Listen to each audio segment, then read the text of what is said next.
Welcome to the deep dive.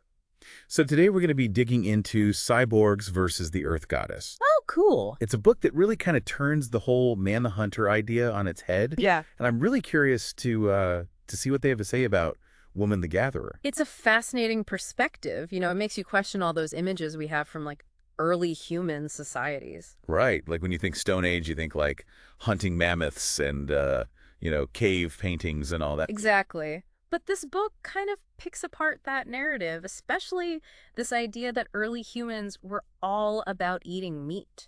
Yeah, that whole meat myth thing. I'm really curious about that. Was it really all about meat for them? Well, the evidence isn't as strong as you might think. For example, when researchers look at toothware from that period, it points more towards a diet based on plants. Interesting. So not just giant slabs of meat like we always imagine. Right.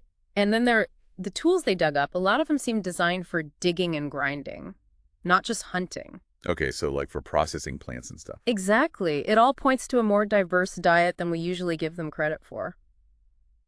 Oh, and speaking of evidence, there's this amazing discovery in Palestine. They found these hearth dating back 500,000 years. Whoa, that's old. Right. And you know what they found in them? Burned fruit and grains, but no animal bones.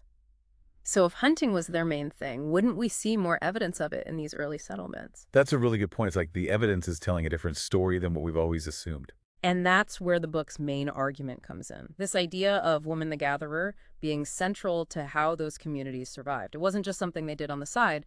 It was potentially crucial for getting food on the table. Yeah, you'd need a serious depth of knowledge to make that work. Knowing what plants to collect, how to process them, when to find them throughout the year. That's like prehistoric botany expertise. Right. And then there's the whole aspect of childcare, which the book emphasizes a lot. Raising kids, especially human kids, with their big brains that need constant care, that takes a village. It does. It takes a village to raise a child. Exactly. And early human mothers probably relied heavily on each other, creating strong female-led social structures. There's even a term for this, cooperative breeding, where groups help raise the young, and it's thought to be a major factor in how humans evolved. Cooperative breeding. I like that. It makes you wonder if those close-knit communities, those support systems driven by women, actually shaped who we are today as a species. It's a really compelling theory, and there's evidence for these complex social structures existing much earlier than you might think. For instance, they found ochre, this mineral pigment used in rituals and art, that was traded across huge distances back then. Wait, really? Like ancient ochre trade routes? That's wild. I know, right? And it wasn't just random bartering. It suggests established networks, maybe even coordinated by women, spanning incredible distances. So we've got these potential female-led networks, this deep knowledge of plants, cooperative childcare. It paints a very different picture of early human life than what we usually hear about. It really does. And it begs the question, if woman the gatherer played such a big role, why don't we hear about it more? Why do we always focus on the hunter and not the gatherer? Yeah, why is that? It's like there's this whole other side to the story that's just been waiting to be uncovered. Absolutely. But before we dive into that, let's talk about another really fascinating concept from the book, something called mitochondrial Eve. Have you heard of this? So mitochondrial Eve. It sounds kind of like a sci-fi movie title. What is that all about? It's actually a real thing. Well, sort of. The book Right. explains that mitochondrial Eve was this woman who lived in Africa way back when, and get this, everyone alive today is related to her. Whoa, seriously? Everyone? Yep. Every single person carries a tiny piece of her DNA passed down through all those generations. That's incredible. It's like this invisible link connecting us all the way back to the dawn of humanity. Exactly. It really highlights the importance of those female lineages we were talking about earlier, how central they were to human survival. It makes you realize that history isn't just about kings and conquerors.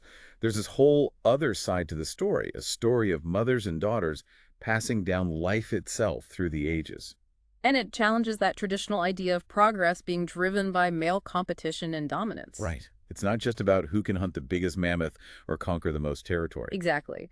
This book makes the case that female cooperation, resourcefulness, social intelligence, those were just as crucial to our success as a species. It's like survival of the fittest, but maybe it's more like survival of the most connected or even survival of the most nurturing. That's a great way to put it. And this is where the book gets really interesting because it starts talking about this idea of men domesticating not just animals, but also women. Wait, hold up. Domestication. Like what we do with dogs and cows, how does that apply to humans? It's a provocative idea, right? But the author argues that this shift from more egalitarian societies to male dominance, it wasn't just some natural, inevitable thing. It was a deliberate process, much like domesticating animals. As men gained control over animals as a food source, they started to exert control over women's roles too, their labor, their reproductive capabilities. So instead of hunting being this purely positive sign of progress, it actually represents a power shift between genders. That's a pretty radical way of looking at it. It is, and it makes you question everything you thought you knew about early human societies. Okay, so if that's the case, what did those early societies look like before this shift happened?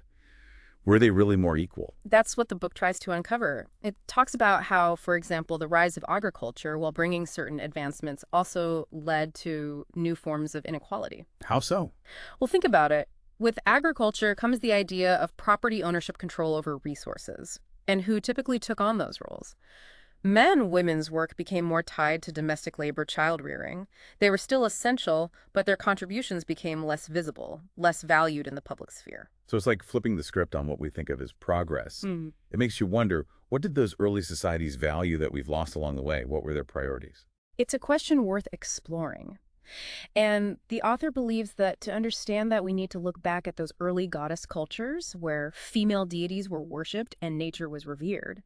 Not to romanticize the past, but to see how differently those societies viewed the world and women's place in it. Wow. It's kind of overwhelming to think about all this. Like, we've really gone deep, haven't we? Uncovering all these hidden histories and questioning everything. It is a lot to process. It really makes you rethink, everything.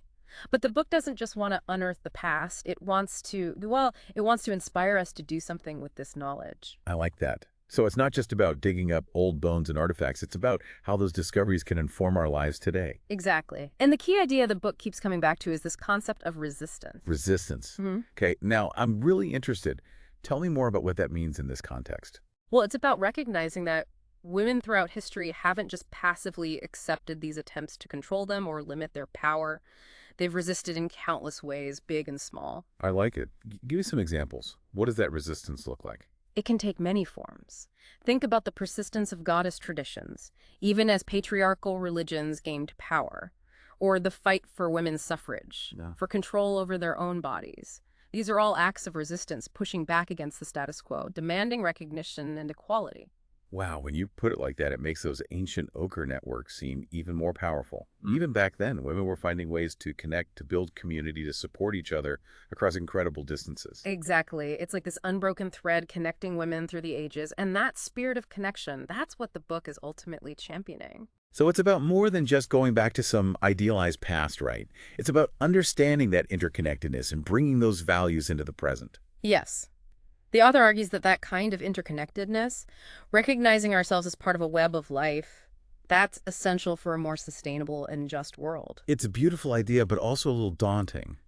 Where do we even start with all that? It starts with awareness, with questioning the stories we've been told about ourselves and the world, and then it's about action, however small it may seem. Okay, so like what? Give me an example. It could be something as simple as supporting women-led businesses or organizations, Yeah. speaking out against sexism and discrimination, educating yourself and others about the true history of women's contributions. Every little bit counts. I love that. It's a call to action for all of us to be more mindful, to step up and make a difference, to create that more equitable world we've been talking about. Exactly. And to remember that we're not alone in this.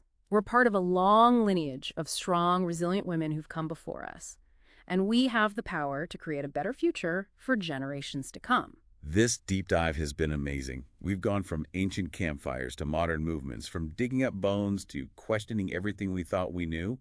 It's been quite the journey. And the journey's not over. Keep asking those tough questions. Keep challenging the status quo. There's still so much to uncover. So everyone listening, keep diving deeper, keep exploring those hidden histories, and keep fighting for a more just and equitable world. Until next time, keep up the amazing work.